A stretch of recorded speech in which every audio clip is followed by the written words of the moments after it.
I just watched this like 3 or 4 minute video with this girl who was talking about why she can't be friends with people anymore that make less money than her. And so basically, she says her and her friends were going to go on a trip. She messages her friend, "Hey, I found the perfect Airbnb. It was really nice, but it was like super expensive," knowing that her friend makes a lot less money than her.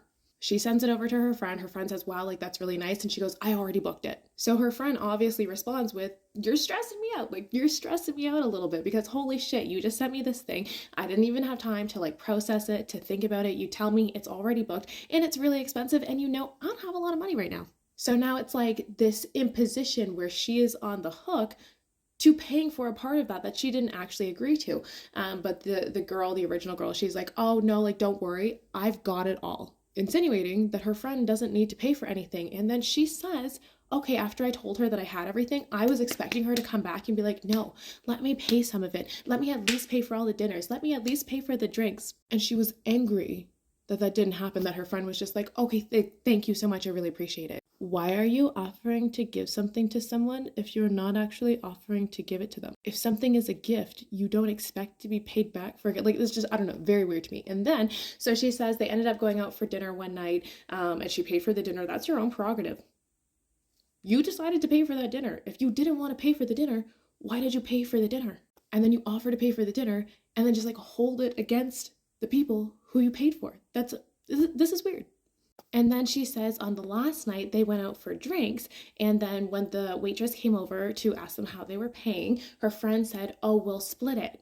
And she goes, "I thought that was so tacky. I just paid for the Airbnb. I just paid for the dinner. I blah, blah, blah. Like, you should at least offer to pay." Okay, you know what?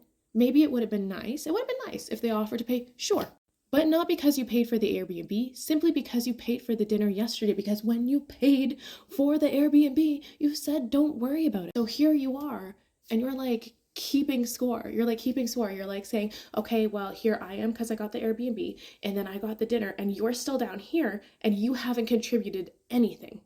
When the reality is, you said, "I got the Airbnb," but then you said, "Don't worry about it." And then also, why are you keeping score? And when she said the tacky thing, like, dude, that just got me. Like, being poor, being broke is tacky. Like, what? I became a millionaire at 30 and I didn't like drop all of my friends when I hit that level of net worth. Me being a millionaire has never been a problem in my friend groups because I don't make it a problem. Because if I want to do something that other people can't afford to do, then I pay for it.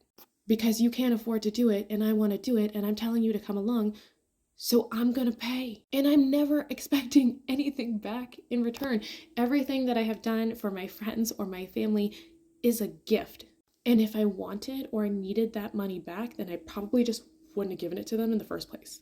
Because that expectation, that's gonna kill all your relationships. That expectation, that score keeping, that tallying.